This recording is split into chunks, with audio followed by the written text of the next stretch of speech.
curso porque ya estamos terminando el curso de bioquímica. Si bien es cierto, la evolución y el estudio de la ciencia de la bioquímica, la biología, ha llegado a la parte molecular.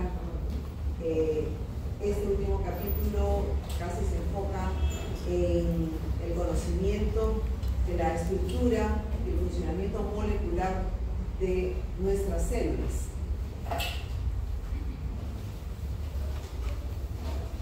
Entonces vamos a comenzar siendo conscientes de que sí. Claro. Perfecto.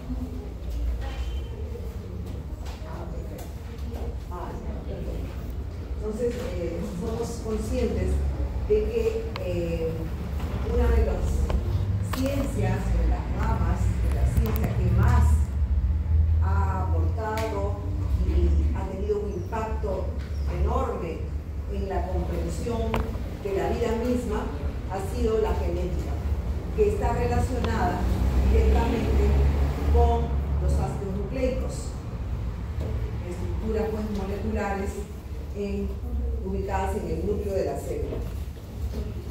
Cuando hablamos de ácidos nucleicos, todavía conocemos la imagen de la doble hélice, de estructuras muy pequeñas, enlazadas, y esta imagen nos lleva a tener que repasar y estudiar desde su estructura, teniendo como base de la estructura y de la formación de la estructura de los ácidos nucleicos el nucleótido.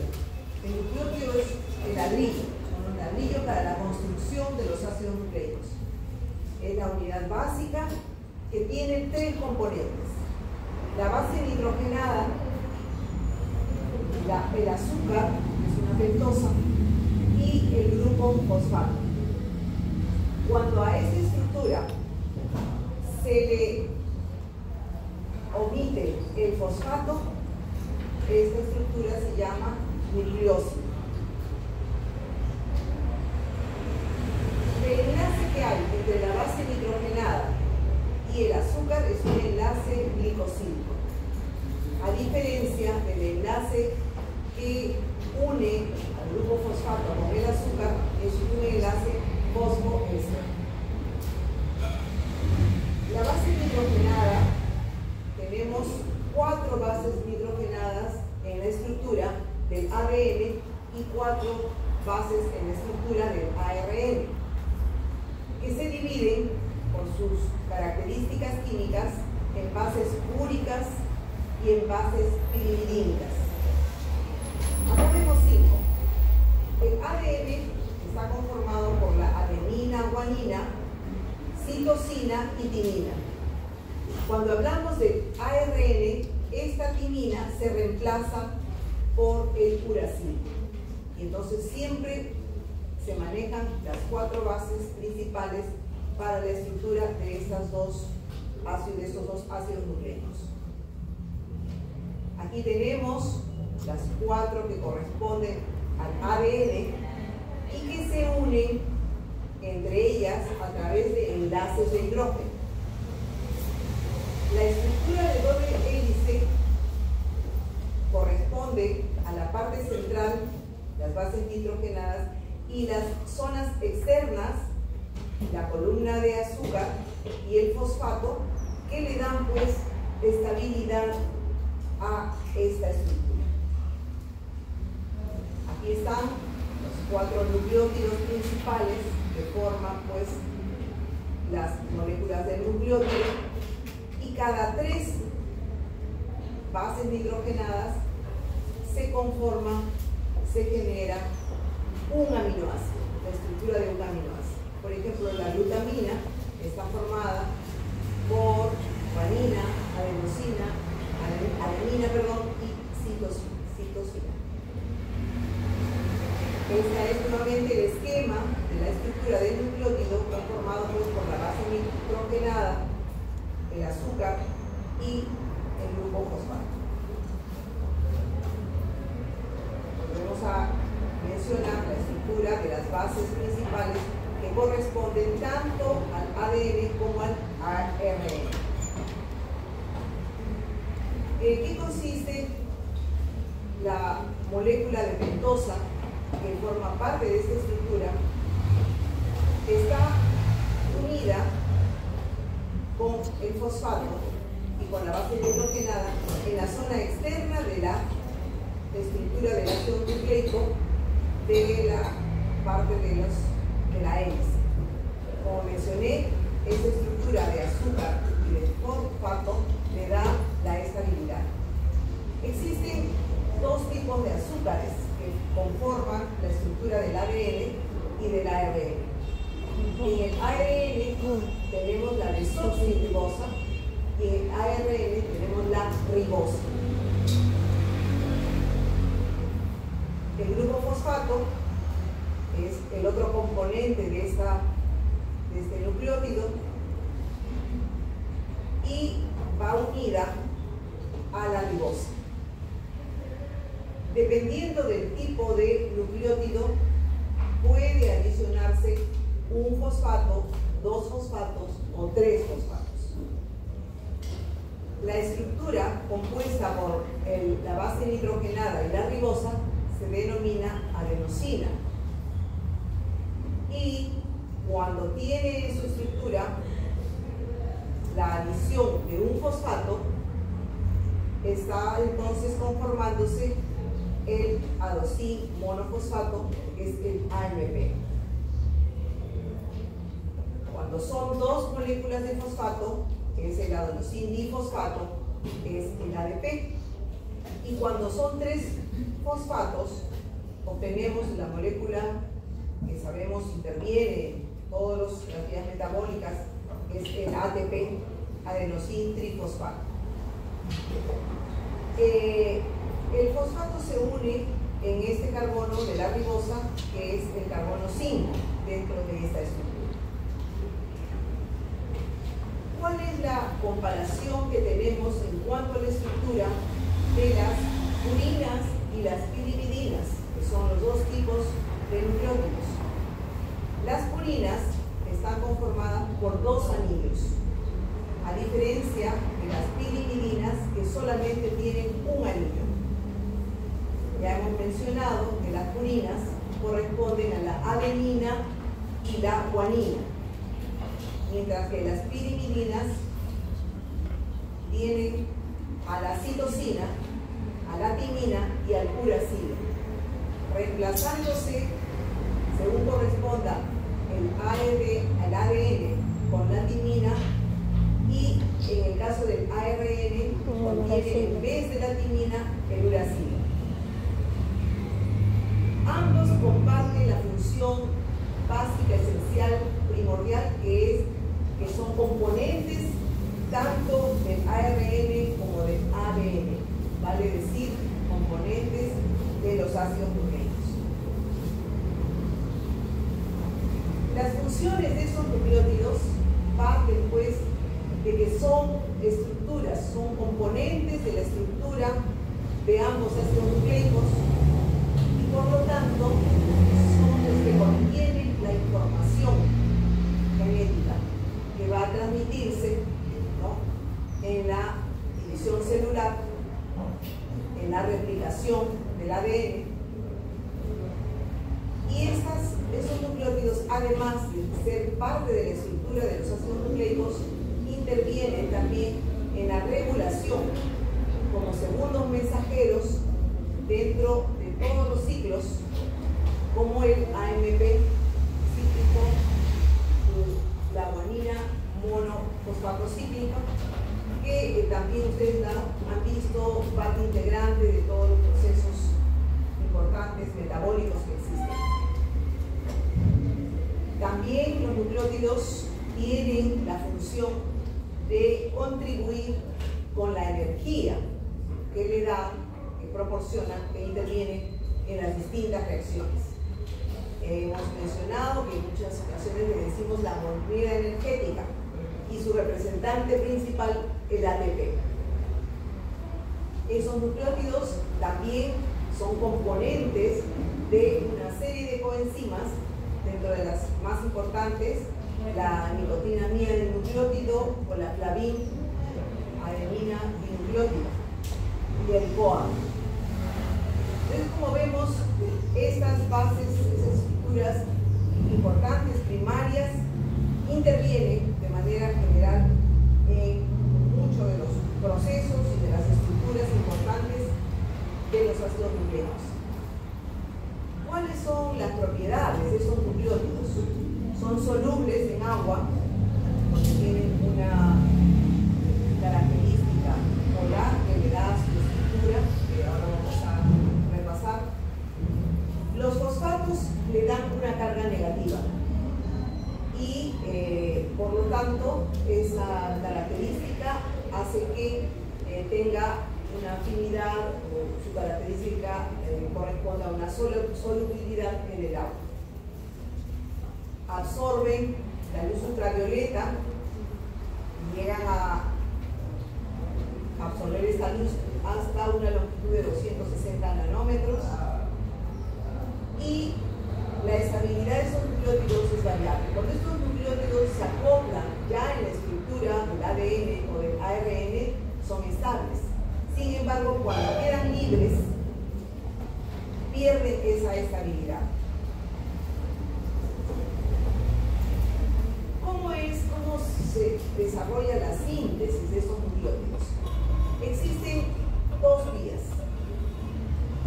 Los nucleótidos se pueden construir desde la materia prima, llamemos así, para producir moléculas nuevas, denominadas de novo, o sea, desde cero, pero también puede construirse a partir de algunos elementos residuales o finales, productos de algunas reacciones. Se toman esos elementos para construir esos nucleótidos. Y esta vía se llama de rescate. El organismo es tan sabio que no pierde nada, aprovecha todo. Entonces, se utiliza pues esta vía con la finalidad en ambas de construir los nucleótidos. En el caso de las purinas, este proceso obviamente es importantísima y se inicia a partir de la ribosa 5-fosfato. Esta molécula, también denominada PRPP, es la molécula primaria, es el precursor a partir de la cual se van a construir los nucleótidos. Sin embargo, este proceso puede producir algunas moléculas finales que en el caso de las purinas tienen una característica de toxicidad en el organismo. Este proceso se realiza en el citosol de las células y obviamente en cada paso requiere la intervención de una serie de enzimas para la transformación de las moléculas hasta conformar la purina. Entonces tenemos aquí la intervención de los aminoácidos, el dióxido de carbono, productos finales como la inosina monofosfato, y estos por intervención de las enzimas van a conformar adenosina monofosfato o adenosina monofosfato, y como producto intermedio se libera la xantina. En el caso de la vía de rescate, a partir de la hipoxantina guanina, el fosforibonucleotransferasa obtiene nuevamente la vía de la ribosa para seguir este camino de novo o nuevo. ¿Por qué es importante no nos olvidemos esta síntesis de las purinas, como les mencioné, porque tiene un producto intermedio que es la xantina, que ahora vamos a ver posteriormente. La diferencia con la síntesis de las pirimidinas, que también tiene estas dos vías, la de novo y la de rescate, es que los productos intermedios o finales de esta construcción con la intervención de las enzimas tienen productos que no son tóxicos. Esa es la gran diferencia entre estos dos tipos de bases nitrogenadas.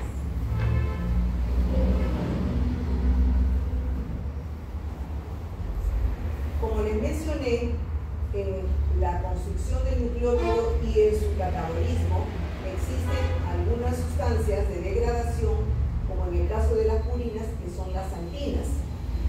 Esta santina va a producir posteriormente el ácido úrico, que es el elemento tóxico asociado a una serie de alteraciones y patologías de consideración, a diferencia de las pirimidinas, que no producen elementos o moléculas tóxicas.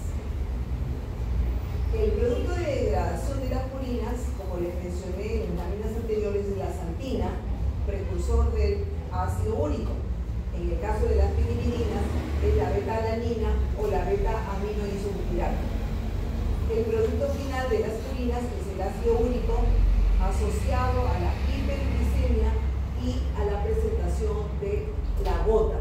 Es una enfermedad que por el nivel o la concentración elevada de ácido úrico va a formar cristales de urato en la orina, y estos se van a depositar cuando las concentraciones son muy elevadas en las articulaciones y producen pues todo el cuadro sintomatológico y el daño obviamente correspondiente en las localizaciones asociadas a los depósitos principalmente.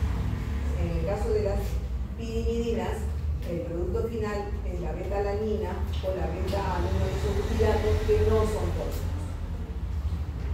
Entonces, el ciclo dijimos que es de novo, o sea, con elementos nuevos, o también el de rescate, que utiliza, recupera las moléculas producto de catabolismo de algunos otros procesos para reincorporarlos en la síntesis inicial y la formación de estas.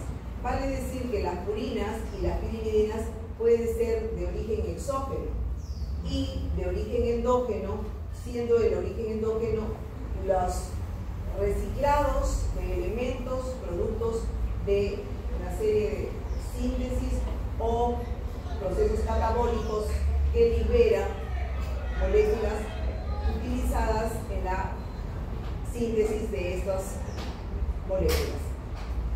Como dijimos, en el caso de las purinas, lo que se produce como molécula final es el ácido úrico. Este es un esquema que muestra una serie de componentes que intervienen en la formación de la santina. Todas ellas derivan en la santina, que es un intermediario. Al final, por acción de la santina oxidasa, se va a convertir en ácido úrico y va a depender de efectos, sean genéticos o metabólicos, el desequilibrio de la concentración del ácido úrico. Este catabolismo, pues, como mencioné, produce los cristales de urato, de sodio, que van a depositarse en los riñones como cristales y producen la enfermedad de la gota, siendo estos cristales también depositados en las diferentes articulaciones. Vale decir que la litiasis renal de composición de ácido úrico es uno de los daños, una de las patologías que se pueden presentar en la alteración de las purinas. Cuando hay fallas en el metabolismo de las purinas, se produce esa litiasis característica de la hiperglicemia, o sea, incremento de la concentración del ácido úrico. Obviamente que la modificación del pH producida pues en un síndrome metabólico, una resistencia a la insulina o en casos de obesidad, también puede producir esta litiasis úrica. Anomalías congénitas, trastornos en el metabolismo y el catabolismo de las moléculas úricas, síndromes mieloproliferativos también contribuyen a un incremento del ácido úrico y por lo tanto a esta litiasis renal o incluso ir más allá con la enfermedad de la gota. Aquí tenemos metabolismo de las purinas, que terminan en la santina, es una molécula, digamos, intermedia, muy importante, a partir del cual se va a formar el ácido úrico, y está relacionado a, por ejemplo, en el síndrome de inmunodeficiencia combinada que vimos en algún seminario del curso, a la deficiencia de ADA. También está relacionada, cuando hay una sobreproducción del ácido úrico, con este síndrome de Lesch-Nyhan. En determinados puntos de esta vía de síntesis, en la falla de esta molécula, produce el síndrome de Lesch-Nyhan, y en el caso de la deficiencia también alteraciones a nivel de esta vía de la síntesis. Esta es una imagen de gota, como les mencioné, los cristales de ácido úrico se depositan en las articulaciones y producen pues complicaciones de estas. Doctora, sí. En la gota también hay posibilidad de que por algún golpe, como que de cierta manera, que empiece el proceso. No, el traumatismo tiene otra condición, ¿no? El ácido úrico se forma pues por el desequilibrio en la síntesis y el catabolismo, pero de las purinas, ¿no? Que son parte de los nucleótidos. El traumatismo es un daño tisular. El traumatismo es un daño tisular. Este es ya un proceso, digamos, de metabolismo celular. Los nucleótidos se estructuran, se sintetizan, se catabolizan dentro de la célula, en el núcleo. ¿Cómo se forman los desoxirribonucleótidos? Dijimos que había los componentes de la pentosa con dos estructuras distintas: para el ADN, la desoxirribonucleosa, y para el ARN, la ribosa. Entonces, los desoxirribonucleótidos se forman a partir de los ribonucleótidos. Vale decir que la enzima ribonucleótido convierte la ribosa en desoxirribosa. Este proceso se regula dentro de la búsqueda de un equilibrio.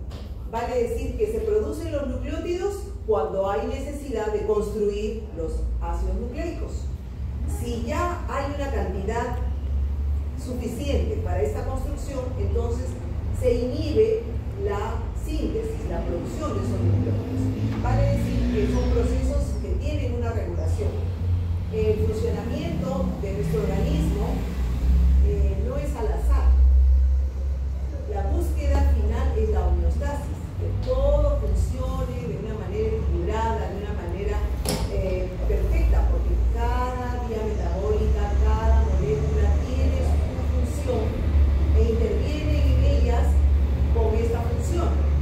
Sin embargo, cuando hay algún desequilibrio, también el organismo tiene la capacidad de buscar los mecanismos con la finalidad de conseguir ese equilibrio, esa homeostasis. Entonces, la formación de este tipo de nucleótidos está regulado, no es al azar. Y por último, dentro de este proceso, los desoxirribonucleótidos van a estar listos como precursores para el momento de la replicación del ADN. Entonces aquí tenemos los ribonucleótidos que tienen en su estructura obviamente la guanina, la adenina, la citosina, en este caso el uracilo, y por la catalización de la enzima ribonucleótida reductasa se le adiciona una desoxirribosa, que luego, por la acción de una nucleosidasa bifosfoquinasa, vamos a adicionar una molécula más de fosfato. Y entonces tenemos una desoxirribosa adenina trifosfato. Y están estas moléculas listas para incorporarse al ADN. ¿Cuál es la diferencia? Ya les mencioné de los nucleósidos y los nucleótidos. La diferencia es que los nucleósidos solamente tienen en su composición, en su estructura, la base nitrogenada y el azúcar. Sin embargo, estos nucleósidos sirven también, obviamente, de material básico para la conformación de los nucleótidos. Esa es la estructura química diferente de los nucleósidos que no tienen el fosfato y de los nucleótidos que ya han adicionado los fosfatos a su estructura. En la denominación de estos elementos, de estas moléculas, hay una diferencia. En el caso de los nucleótidos, que está compuesto, volvemos a mencionar, de la base nitrogenada, la pentosa y el fosfato, el nombre corresponde a la base nitrogenada, vale decir, aquí tenemos la adenina, la ribosa y el fosfato, al nombre de la base nitrogenada, omitiendo la última vocal y adicionando el término fosfato. Entonces, la adenina ribosa fosfato es el adenosin fosfato. Vale decir, adenina y ribosa es el adenosin y el fosfato. Esa es la nomenclatura que toman los nucleótidos en referencia a su estructura. En el caso de la citosina, y que tiene como componente la desoxirribosa, la denominación es el desoxitin fosfato. La guanina, por ejemplo, el guanosin fosfato. En este caso de la adenina, con 3 fosfatos, el adenosín trifosfato. A diferencia de los nucleósidos, la nomenclatura corresponde también haciendo referencia a la base nitrogenada, y hay una diferencia si esta es púrica o pirimidínica. Si es púrica, el nombre de la base nitrogenada se denomina osina, adenosina. Y si es pirimidínica, el sufijo se refiere al término de idina. Entonces, en el caso de la citosina, la denominación corresponde a desoxicitidina. Y obviamente el prefijo desoxi hace mención al tipo de ribosa que corresponde a su estructura. Entonces tenemos aquí un listado de las denominaciones como ejemplos de algunas de los nucleótidos y nucleósidos. En esta síntesis de estas moléculas existen unas enzimas que tienen una función importante, sobre todo en relación al acoplamiento del fosfato en la molécula. Estas enzimas, nucleósido-quinasas, transfieren en adición o en resta las moléculas de fosfato, vale decir que intervienen en el proceso de fosforilación para convertir el nucleósido en nucleótido. Por ejemplo, el nucleósido trifosfato adenilato quinasa es el que interviene, cataliza la conversión de NTP a NDP, o sea, de 3 fosfatos retira un fosfato, y que generalmente este grupo fosfato que se retira se recibe en la adenosín monofosfato para convertirlo en adenosín bifosfato. En el caso inverso, el nucleósido difosfato quinasa es el que interviene en el intercambio del fosfato para mantener las concentraciones de nucleósidos trifosfatos.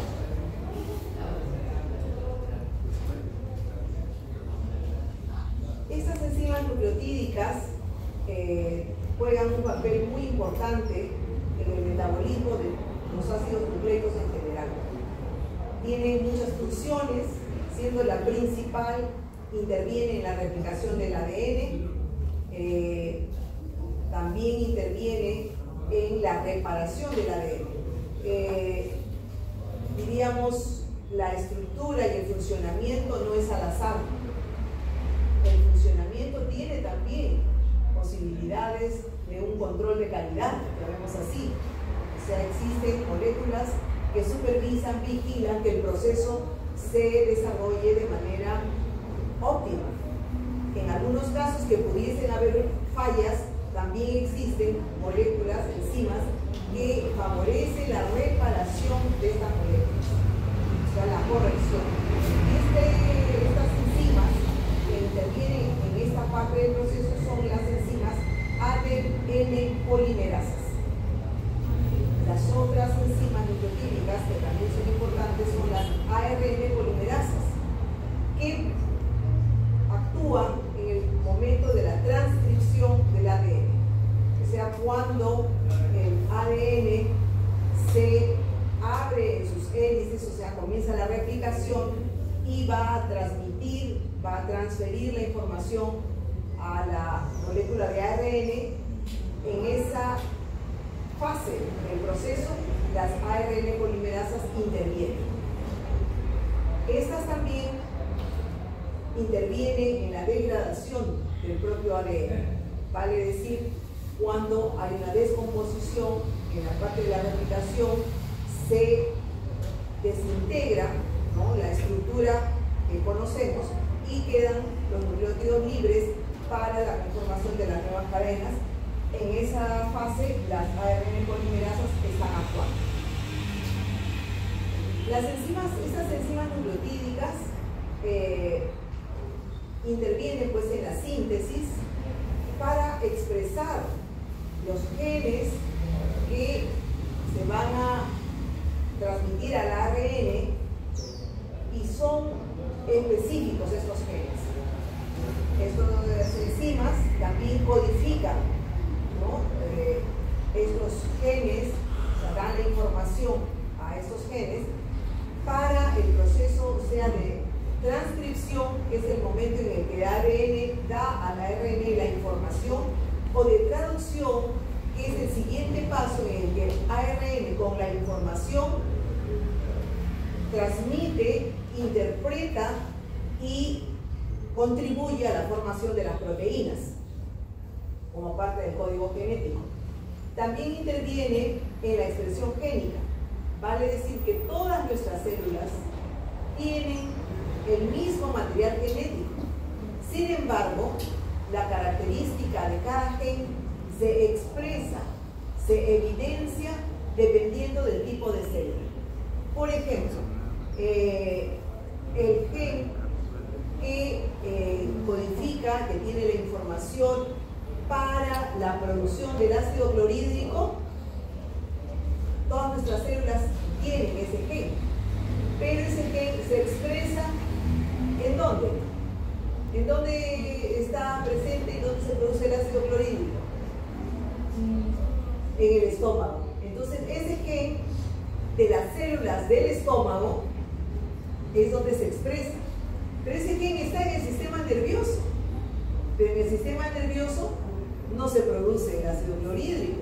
Entonces, en el sistema nervioso ese gen está silenciado. De esa manera, todas las células, volvemos a mencionar, tienen el mismo ácido nucleico, el mismo ADN, la misma información, pero dependiendo en dónde está localizada la célula y cuál es la función de la célula, los genes se expresan o se silencian.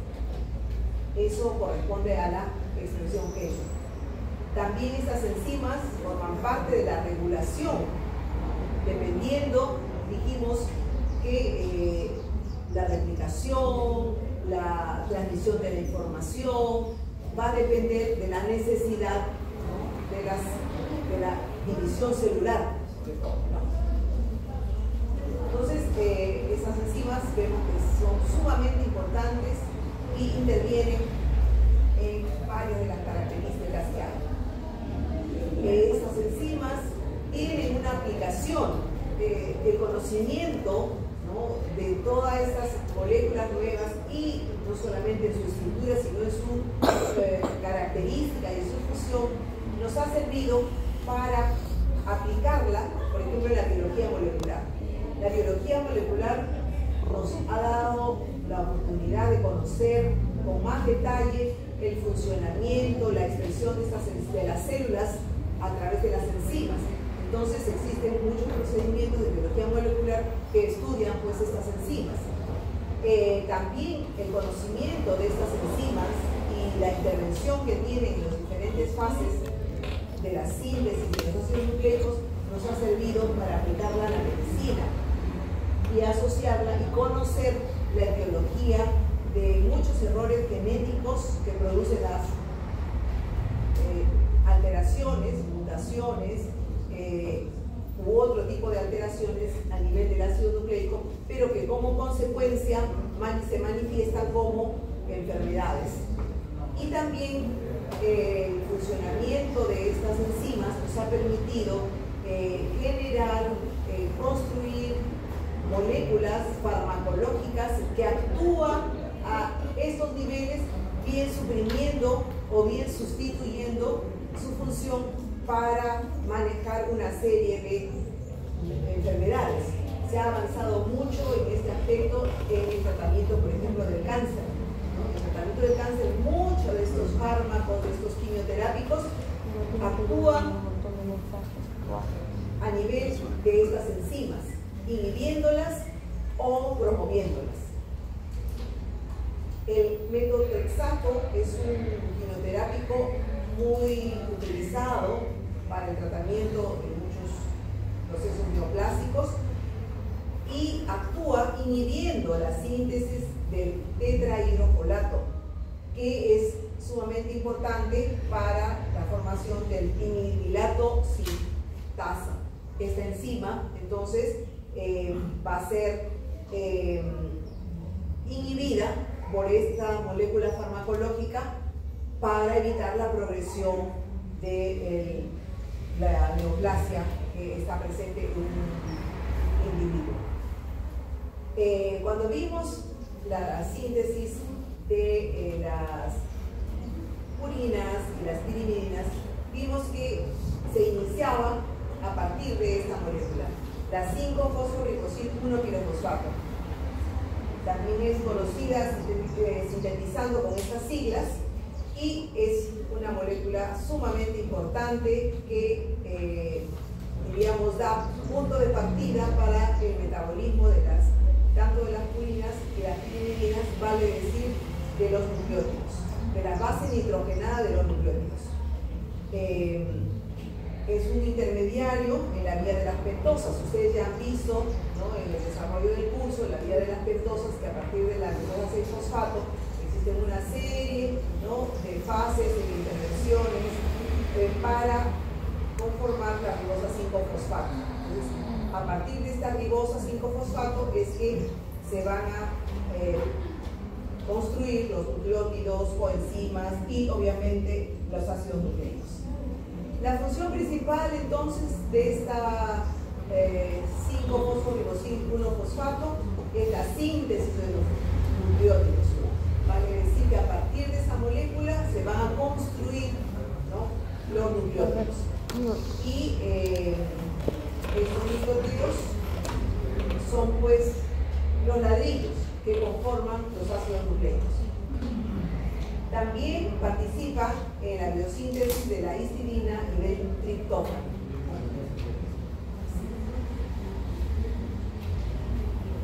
¿Por qué es importante esta molécula?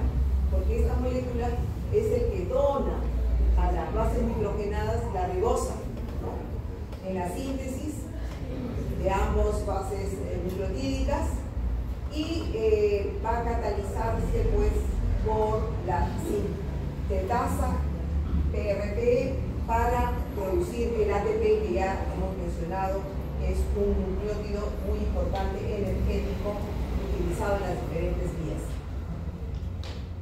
Volvemos a sintetizar, que su función entonces es construir los nucleótidos, acoplar las moléculas de ribosa, de la base nitrogenada y de los fosfatos, y y constituye pues la estructura esquelética básica de las dos maneras que hemos visto que tanto las purinas y las pirimidinas pueden utilizar, desde cero, la NOVO, o a partir de moléculas que se están reciclando, producto de catabolismo también de estos elementos, que es el vía de salvamento. La deficiencia, ¿no?, puede estar asociada a una serie de enfermedades, como ya hemos mencionado este síndrome. Simplemente un recordaris, miren, comenzamos aquí en la ribosa para la formación de las purinas y las pirimidinas, pero en el caso de las purinas no olvidemos que está asociada a esta molécula intermedia para la producción de ácido úrico, y que un desbalance o una alteración a nivel de estas diferentes enzimas o diferentes pasos nos va a producir un desequilibrio en la concentración del ácido úrico. Ahora, habiendo visto los nucleótidos, que son los ladrillos del ADN, vamos a ubicarnos a ver el ADN. El ADN, en la evolución de la información y de la ciencia y del conocimiento, ha habido momentos, ha habido hitos importantes. Ya miren, desde Fleming comenzó a observar que dentro del núcleo había unas estructuras que las denominó cromosomas, ¿no? Ya había una cierta información de que algo más había dentro de los núcleos. Y miren, nos basó mucho, Hank Morgan descubre que en los cromosomas había unas estructuras que las denominaron los genes. Luego, en 1926, Stuteman crea el primer mapa genético, una representación de lo que podría ser el mapa genético, a partir obviamente de los cromosomas, los genes, y describe el mapa genético. En 1953 ya se da a conocer a la comunidad científica la estructura del ADN, ¿no? Watson y Crick son los que describen la estructura en doble hélice, y es el comienzo, da el inicio para el estudio de la genética, la ampliación y el conocimiento que tenemos ahora relacionado a la parte molecular de las células. Sin embargo, también hay una investigadora, Rosalind Franklin, quien ha sido, digamos, la impulsora, ¿no? Y dio también información importante, a partir de la cual Watson y Crick ya terminaron de redondear la información para lo que es el ADN. Recientemente, hace creo que a lo mucho un par de meses, creo, ha fallecido recién Watson, cerca de 100 años, aportes importantes a la humanidad. Entonces, cuando hablamos del ADN, que están contenidos en los cromosomas, sabemos que los cromosomas y que todos los organismos tienen ADN, las plantas, los insectos, los animales, obviamente nosotros. Y este ADN está contenido en los cromosomas, que son importantes, y lo que sí varía es la cantidad de cromosomas que tienen los diferentes elementos o especies. Nosotros tenemos 46 cromosomas. Por ejemplo, los insectos de la fruta tienen 4 pares de cromosomas, el arroz 12 pares, y nuestras mascotas 39 pares de cromosomas. Entonces, la diferencia está en la cantidad de cromosomas, en la estructura de ellos. Sin embargo, todos tenemos cromosomas. Obviamente, en las células eucariotas los cromosomas tienen características, ¿no?, específicas. Nosotros, en nuestras células, en el núcleo, tenemos los cromosomas, que son estructuras de ácido nucleico enrolladas, empaquetadas, y que al desenrollarse, desempaquetarse, se va a observar la estructura característica helicoidal. Hablando en general de los ácidos nucleicos, podemos decir entonces que estos tienen su composición principal básica en los nucleótidos, que ya hemos visto, las características, las funciones que tienen. Y están obviamente en el núcleo de la célula. Su estructura química corresponde al nitrógeno, carbono, oxígeno, hidrógeno y fosfato. Nunca tiene azufre. La función principal de los ácidos nucleicos es la información genética que tiene el ADN. Y además, este ADN tiene la capacidad de transmitir esa información genética a través del ARN. Se divide en dos moléculas características que todos conocemos, el desoxirribonucleico por la pentosa que tiene, que es desoxirribosa, y el ribonucleico por la pentosa que tiene, que es la ribosa. Al ADN también le dicen la molécula de la vida, ¿no? Nosotros tenemos 46 cromosomas. Se dice que la longitud del ADN corresponde a aproximadamente 2 metros. Imagínense 2 metros empaquetados en el núcleo de una célula nuestra, cualesquiera sea la ubicación. Una célula digestiva, una célula del sistema nervioso, una célula hematopoyética. En el núcleo se encuentran 2 metros enrollados de ADN. Las subunidades de ADN, ¿cuáles son? Los nucleótidos. Entonces, se calcula que hay como 3 millones de nucleótidos, que obviamente sirven pues, para construir las cadenas. Y también igualmente se asume que hay como 30.000 códigos genéticos, vale decir, indicaciones, instrucciones para la formación o la síntesis de las proteínas. La estructura es el doble hélice, la estructura característica, ¿no? Como que conocemos el ADN, y las bases nitrogenadas, ya sabemos que son principalmente, que son las 4 bases nitrogenadas que componen el ADN, y además de estas bases tiene el azúcar y el fosfato, y tiene en la unión de las bases nitrogenadas en los extremos externos adosado las moléculas del azúcar y el fosfato, y esa es la que le da la estructura y la estabilidad a las cadenas. Estas cadenas son, diríamos, contrarias. En un lado comienzan con 5' y terminan con 3', y en el lado de enfrente comienzan con 3' y 5'. Es como en una calle tengamos la numeración de pares, y en la calle de enfrente tenemos la numeración de impares. Entonces así se acoplan, ¿no?, las bases nitrogenadas con las estructuras externas del azúcar y los fosfatos. La adenina y la timina se unen por 2 puentes de hidrógeno, a diferencia de la guanina y la citosina, que se unen por 3 puentes de hidrógeno. Y esta estructura, aunada a las moléculas de azúcar y de fósforo, son los que le dan la característica hélice y la estabilidad correspondiente. Nuevamente mencionamos de la polaridad que tiene de los extremos en las cadenas contraparalelas. La cadena es estable, estamos mencionando por los componentes que tienen.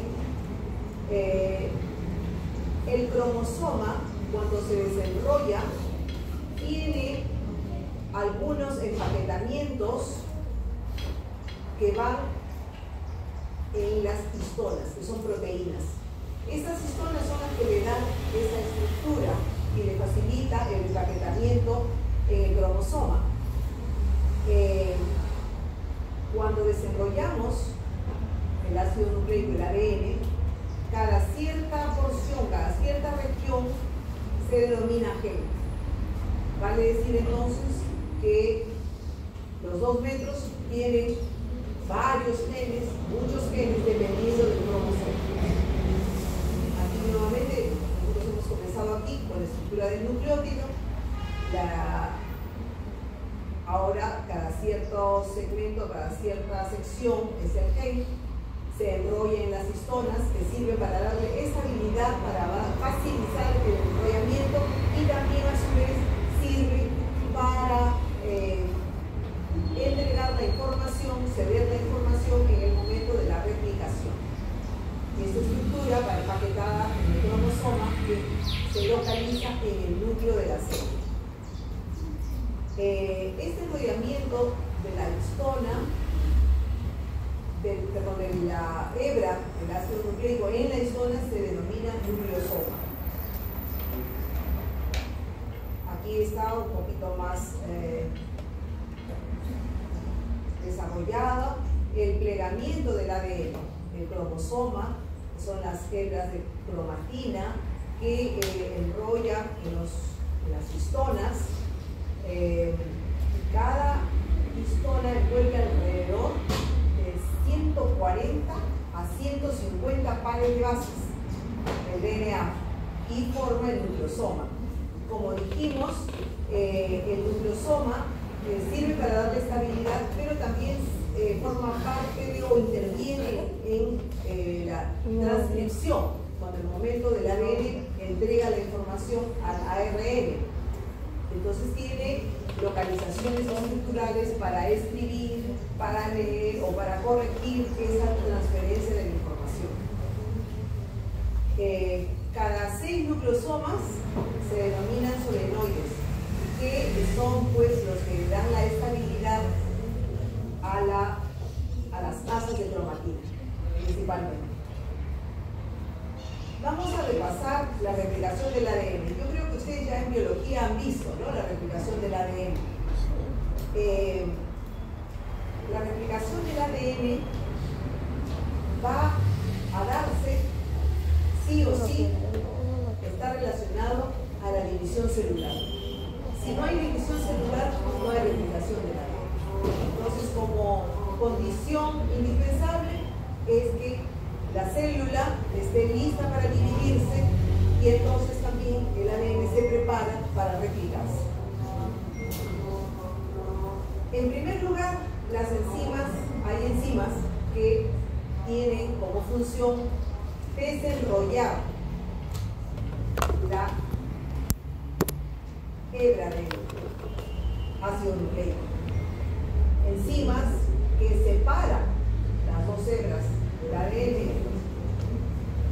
También existen enzimas que van a ir formando nuevas estructuras para completar la doble cadena y formar entonces cadenas idénticas.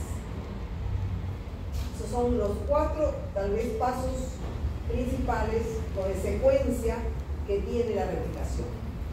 Como les mencioné, necesariamente necesitamos la mitosis para que se produzca la replicación del ADN. Entonces, cuando una célula se va a dividir, que pasa por diferentes etapas, ¿no?, es que se va a ir acomodando la propia célula, el núcleo, el ácido nucleico, va a conformarse pues la replicación del ADN, la nueva hebra o la nueva molécula de ADN.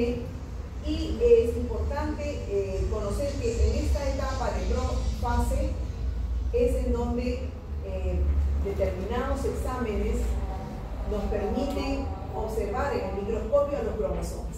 Entonces hay estudios que, exámenes que sirven pues, para determinados diagnósticos y que se utilizan en cultivos celulares buscando esta etapa de la profase para observar en el microscopio los cromosomas.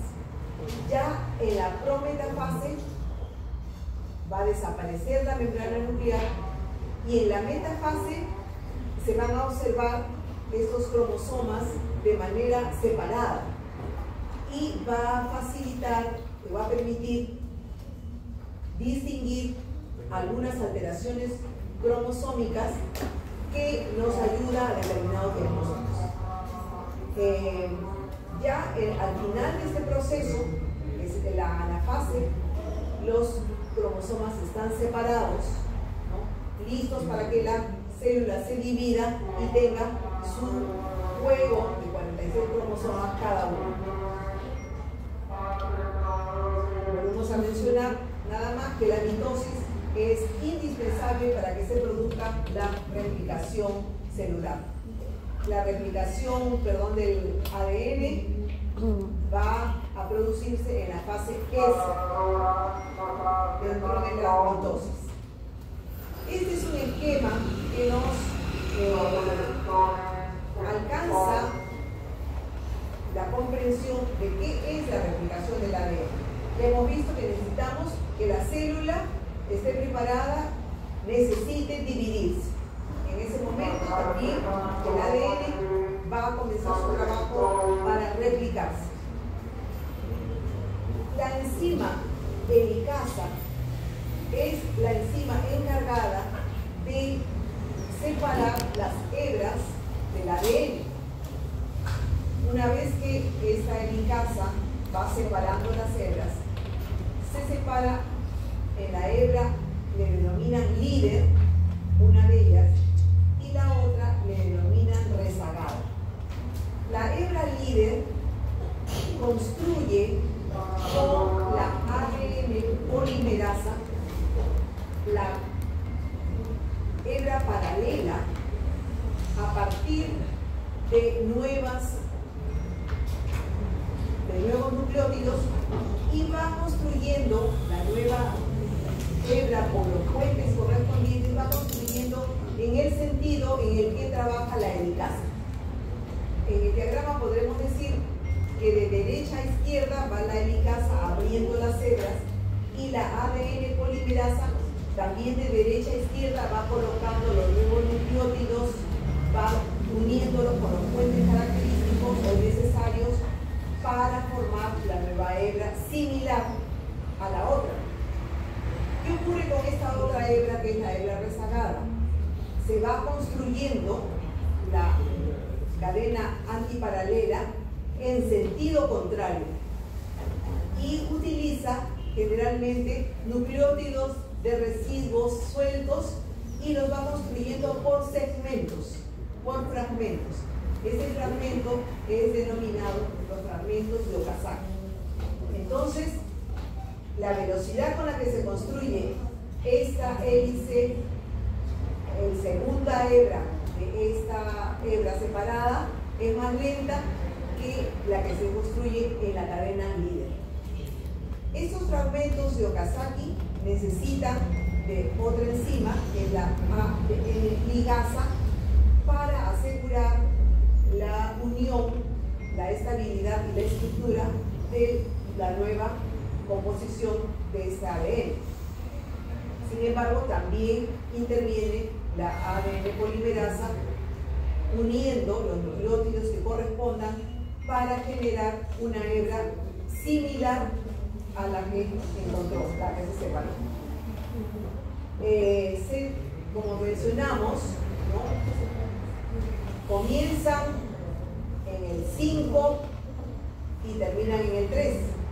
Y en la otra hebra comienzan en el 3 y terminan en el 5. Entonces siempre van en los extremos opuestos. Sin embargo, la unión de los nucleótidos ya establecidos van a ser similares en la cadena líder o en la cadena rezagada. Doctora, disculpe una pregunta. ¿Es cierto que los fragmentos de Okazaki son más propensos a que conlleven una alteración en el ADN? No necesariamente, porque también existen enzimas reparadoras, ¿no? Existen enzimas que van vigilando que todo, ¿no?, esté construido, llamemos, dentro de lo establecido, y hay algunas alteraciones, algunos defectos que pueden corregirse. Hay otros que no se corrigen. Sin embargo, también, por ejemplo, en los aminoácidos, con determinados nucleótidos se conforman con el diferente estructura del nucleótido se conforma el mismo aminoácido, 2 o 3, que sirven como reserva. Utilizo este aminoácido 1, no funcionó, echo mano al aminoácido 2, que es el mismo, pero es como un almacén que hay. Entonces, no necesariamente los fragmentos tienen más, digamos, propensión a tener alteraciones, ¿no? Está dentro de lo que se estructura, porque la finalidad de la replicación es que tengamos las moléculas o los fragmentos igualitos, el ADN. Y siempre ese es el fin, que sean, ¿no?, las dos hebras de ADN igualitas para que se transmitan a las células. Entonces, nuevamente repasando, las etapas podrían ser que el ADN helicasa, que es el que rompe pues los puentes de hidrógeno que dijimos, ¿no?, que unen los nucleótidos para dar origen a la replicación. El ADN polimerasa es la que va a adicionar los nucleótidos para formar las nuevas hebras, ¿no?, de ácido nucleico. Y también las enzimas de replicación van a funcionar delimitando en qué momento termina la replicación. Existen ya codificadas los codones que dan inicio a la replicación y que dan punto final a este proceso. Dijimos pues que la replicación inicia o se produce en el ciclo S de la división celular. La finalidad es buscar construir a partir de los nucleótidos por la ADN polimerasa una cadena antiparalela, pero que se complemente tal cual ha sido la cadena principal, o ha sido la cadena madre. Hay tres opciones para la conformación de estas nuevas cadenas. Una que se denomina el conservativo, en que la cadena base, llamada antigua, va a recibir una cadena nueva, que es la que hemos visto en la cadena líder, ¿no?, que va construyendo nuevamente. Entonces, la cadena hija, llamemos así, tiene su estructura, en su composición, una original y una réplica similar complementaria.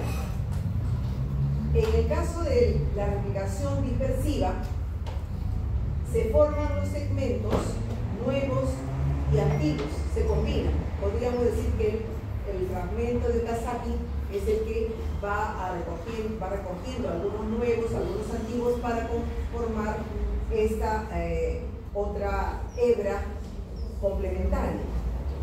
Y el semiconservativo, que se conserva también la cadena antigua, pero se va acoplando fragmentos de cadena nueva. Cadenas nuevas y antiguas se acoplan dentro de la estructura y la construcción de la nueva cadena. Las enzimas que intervienen de manera importante en la replicación son varias, porque hemos visto que en varios momentos, pero hemos mencionado las más importantes, pero existen otras que intervienen en este proceso y vamos a repasar algunas de ellas, ¿no? La helicasa, que ya la hemos mencionado, separa la doble hélice. La primasa es la que sintetiza los cebadores del ARN. Los cebadores son como la guía del ARN para la conformación del ARN, y entonces esta primasa va construyendo, ¿no?, las bases para que el ARN pues reciba la información y se construya. La ARN polimerasa es la que sintetiza las nuevas cadenas, la hemos visto en el diagrama. La ligasa es la que va a unir nuestros fragmentos de Okazaki para darle estabilidad, ¿no?, y la correcta unión de estos fragmentos. Miren, la topoisomerasa previene los superenrollamientos. Como les decía, tenemos dentro de todo nuestro maravilloso funcionamiento también mecanismos, en este caso enzimas, que ven el control de calidad, ve que se desarrolle, se genere lo que corresponda, ¿no? Entonces, esta enzima está encargada de cuidar el enrollamiento adecuado para evitar el sobre o el superenrollamiento. Esta otra enzima, SSB, estabiliza, o sea, las células, una vez que se separan, pierden la estabilidad inicial.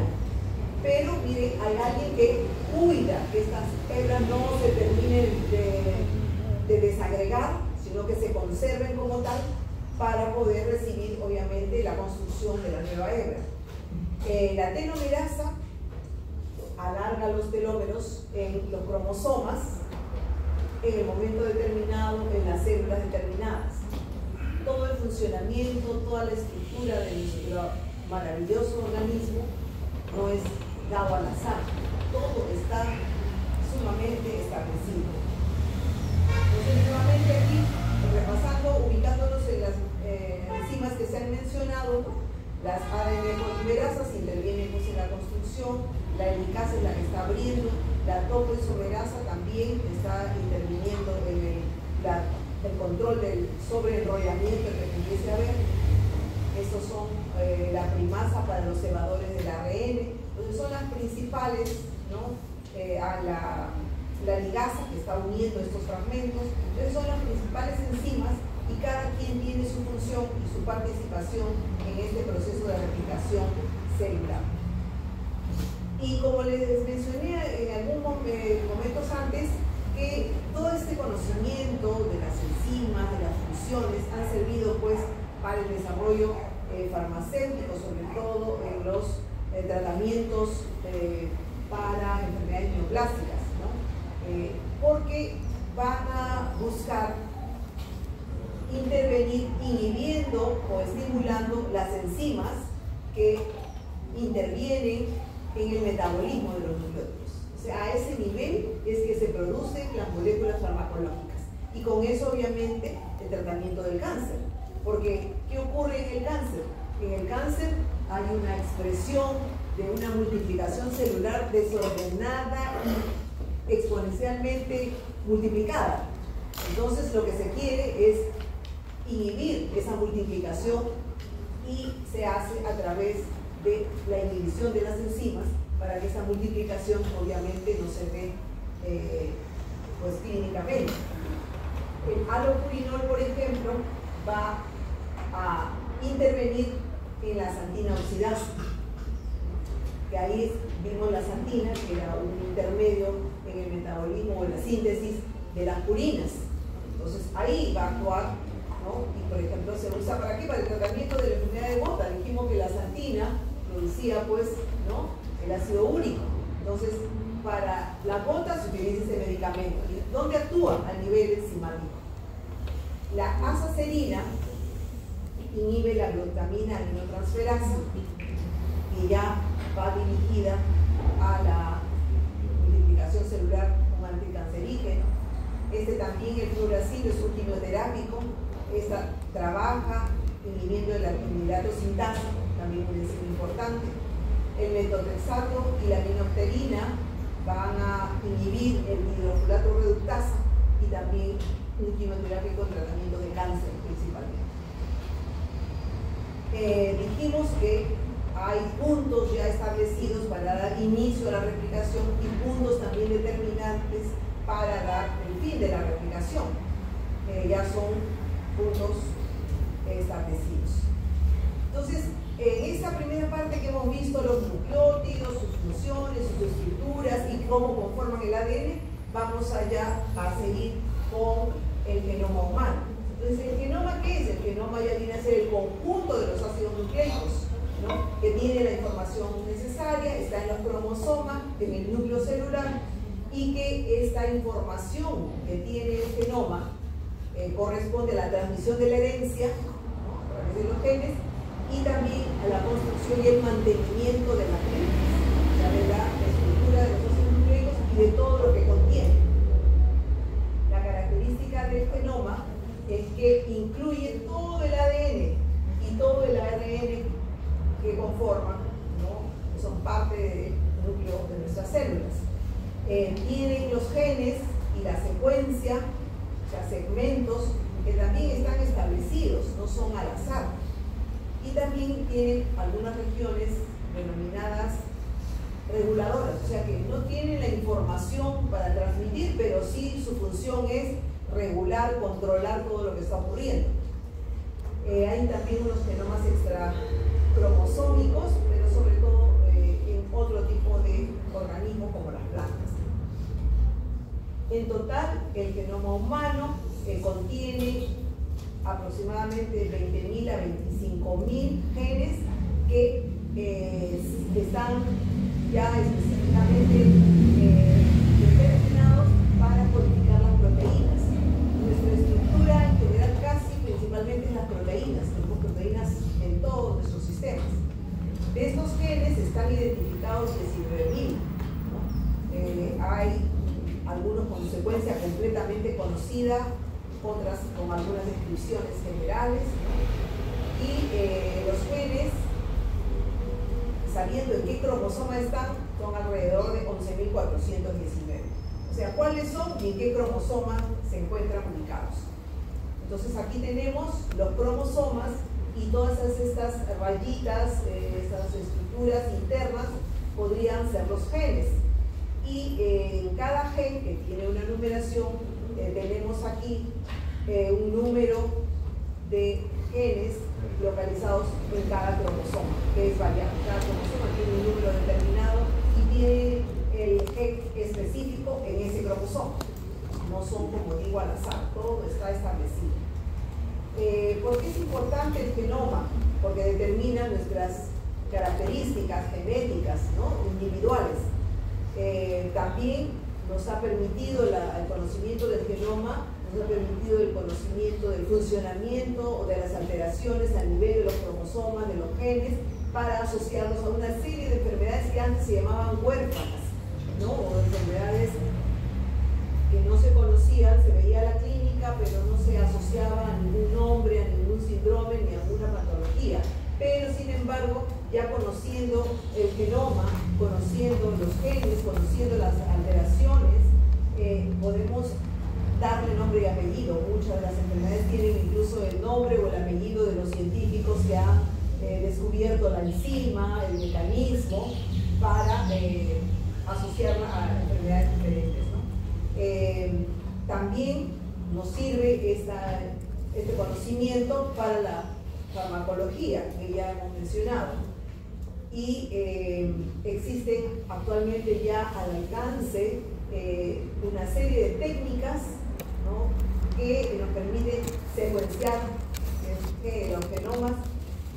Nos permite también, ya se habla de terapia génica, porque la proyección es que queremos tratar una deficiencia enzimática modificando ese gen que tiene relación con la producción de esa enzima, ¿no? Sin embargo, las terapias génicas todavía están, digamos, tienen otros aspectos éticos, ¿no? La medicina personalizada. La medicina personalizada es importante porque obviamente puede ser una enfermedad X, pero la afectación es en un gen determinado y por lo tanto se puede ver una molécula farmacológica para ese gen determinado en esa persona, que no es el mismo gen comprometido que la otra persona. Entonces, la proyección de manejo de esta información para la aplicación es bastante grande. Lo que hoy día estamos hablando, de repente un poco ya quedó fuera y habrá nuevas cosas. Muy bien, actualmente existe un registro, ¿no?, el OMIM, que es un registro en donde se anotan todos aquellos hallazgos nuevos de genes, de funciones, de características, y se van aquí anotando para, diríamos, ir asociando determinadas características o alteraciones, ¿no?, y tener obviamente en ese banco de información después dar ya como, diríamos, una enfermedad nueva con esas características según lo que se ha encontrado, ¿no? Entonces es un catálogo, llamemos así, de hallazgos en los diferentes cromosomas y genes y se registran en este documento o en esta asociación.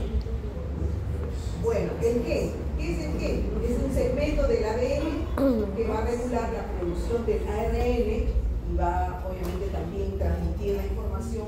¿Para qué? Para formar las proteínas. Contiene la información básica, ¿no?, de la herencia Y vale decir que estos son los nucleótidos, están unidos y cada cierto segmento, cada cierta sección se conforma un gen. Se dice que el gen tiene una zona con la información correspondiente que se llama exón y una zona, entre comillas, vacía, que antes se llamaba incluso región basura, pero ahora se sabe que tiene otras funciones. Aquí tal vez tenga la información, pero aquí tiene tal vez los componentes de regulación. Entonces, esos espacios son los intrones. Lo que ocurre en la replicación del ADN es que el ADN traslada toda la información, ¿no?, con los exones y los intrones al ARN. Y el ARN recompone, reconfigura esta estructura recibida y solamente se quedan con los segmentos que tienen la información genética, y ese proceso se llama splicing, y solamente a partir de haber condensado los exones es que se conforman las instrucciones para la producción, la síntesis de las proteínas.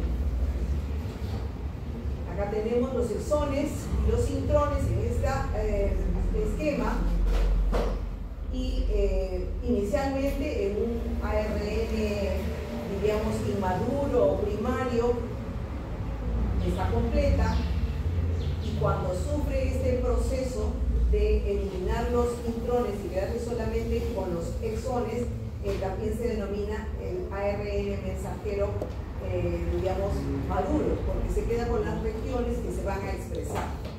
Y esta es una secuencia del ARN mensajero. Eso lo vamos a ver próximamente. Nuevamente aquí estamos viendo que el intrón es una secuencia de ADN que se transcribe pero que se elimina, que hemos mencionado, ¿no? Solamente se compactan en el ARN y los exones. ¿Y para qué sirve esta información de los ARN? Para la conformación de las proteínas, la síntesis de las proteínas. Volvemos a mencionar de manera nuevamente general que todas nuestras células tienen el ADN de la misma manera, y cada cierto segmento del ADN están los genes, y cada gen tiene una función, una información determinada. Por ejemplo, este gen está relacionada a la enzima lactasa, este otro gen la miosina, este otro gen el colágeno, de la estructura de los cartílagos, este otro gen de la hemoglobina. Pero ¿qué ocurre? Dependiendo de dónde se encuentra la célula y qué función tiene, es que los genes se van a expresar o se van a suprimir. Aquí, por ejemplo, en el sistema nervioso central estarán expresados solamente aquellos genes que tienen que ver con la función, la estructura de las células del sistema nervioso. En el sistema musculoesquelético igualmente, o en el aparato digestivo con las células intestinales. Entonces todos tenemos la misma estructura de nuestro ADN, todos los genes, pero en algunos tejidos se expresan y en otros están silenciados, ¿no? Aquí, por ejemplo, este gen está apagado, este sí está activo, está expresado, este otro también, dependiendo pues de la localización de la proteína a la que corresponda la información, y este también está apagado. Entonces, esa es la característica de la expresión. ¿Y qué ocurre cuando el gen sufre algunas alteraciones? Son lo que se llaman las mutaciones. Son alteraciones ya permanentes en la estructura del ADN. Sin embargo, actualmente ya hay la tendencia de cambiar esta denominación. Hacemos con mutaciones, ahora la tendencia es llamar variantes genéticas. Entonces, en la replicación del ADN, que se produce en la fase S, que ya lo hemos mencionado, pueden haber mutaciones y pueden haber correcciones. Hemos visto que hay enzimas que están vigilando que todo se desarrolle correctamente, y puede obviamente corregirse esa falla. Sin embargo, hay momentos en que ya no se puede corregir, y entonces ya se afectan los genes, la estructura, y van a intervenir esas alteraciones en los genes que inducen, por ejemplo, a procesos neoplásicos o genes que inhiben el desarrollo de tumores, ¿no? En el caso del cáncer. Estas mutaciones, como mencionamos, generalmente son permanentes por el año. Las mutaciones relacionan a la falla en diferentes puntos, por ejemplo, de las actividades enzimáticas o de determinados ciclos metabólicos. Entonces, cuando se producen esas fallas, es a partir de las alteraciones genéticas en muchos casos. Si tenemos una alteración en el gen, esa se va a transmitir con esa información alterada y va a dar como resultado la proteína alterada y se va a expresar en una enfermedad determinada. Solamente es necesario cambiar una base nitrogenada o adicionar una o suprimir una de ellas para producir, ¿no?, una pérdida de la función o una ganancia en la función. O sea, se sobreexpresa o se silencia completamente. Entonces, el cambio de un nucleótido, miren, puede darnos como resultado que esta ranita tenga dos cabezas, ¿no? En una hebra de proteína, cada 3 nucleótidos se denomina codón. Y estos codones van a ser los que tienen la información y todas las instrucciones para la formación de los aminoácidos. Cada 3 nucleótidos tenemos la producción de los aminoácidos. El codón es entonces la unidad funcional que tiene la información del ADN para la traducción, que es la siguiente etapa de la transcripción, y forman los aminoácidos. Entonces, mismo ejemplo, la alteración de un nucleótido por otro ya nos altera, nos modifica la estructura del ADN y por lo tanto también nos modifica la producción de la proteína determinada. Aquí está, diríamos, limpia y aquí ya le sale un núcleo. Entonces ya son 2 proteínas y ya se van a expresar, puede ser estimulando o inhibiendo una característica. Existen también mutaciones puntuales. El cambio, por ejemplo, de la glutamina, del ácido glutámico se sustituye por la valina y eso va a influir en la morfología del glóbulo rojo. Este es el glóbulo rojo normal porque tiene esta cadena de aminoácidos de esta proteína, pero si se cambia este ácido glutámico por otro aminoácido, entonces la forma del glóbulo rojo se va a ver modificada, afectada. Entonces son las mutaciones que tienen efecto puntual en una característica o en una función. La transcripción del ADN es el proceso, ¿no?, por el cual la información genética del ADN se copia en el ARN mensajero, ¿no? Ya explicamos cómo es la copia y cómo es la estructura de esta cadena. Y este ARN mensajero es la plantilla para la síntesis de las proteínas. Esta es la otra fase que después vamos a ver. Entonces, esta transcripción es el primer paso para la información genética. Acá mencionamos nuevamente que se inicia con la RNA polimerasa, que se une a una región específica del ADN, que es la llamada promotor, que es el inicio del gen, y luego esta RNA polimerasa va a producir la formación de la nueva cadena y se sintetiza la molécula de ARN para trasladar esa información con los nucleótidos que ya hemos mencionado, y igualmente esa transcripción, este traslado de la información a partir del ADN termina cuando el ARN polimerasa llega pues al punto de haber copiado toda la secuencia que corresponda. Splicing o empalme es pues cuando se va a acoplar solamente los exones para continuar el proceso correspondiente. Entonces, la intervención de la ARN polimerasa es también muy importante en este paso de la transcripción. Muy bien, entonces el día jueves continuamos con el capítulo hasta la semana siguiente para terminar el curso. Bueno, muy bien, gracias.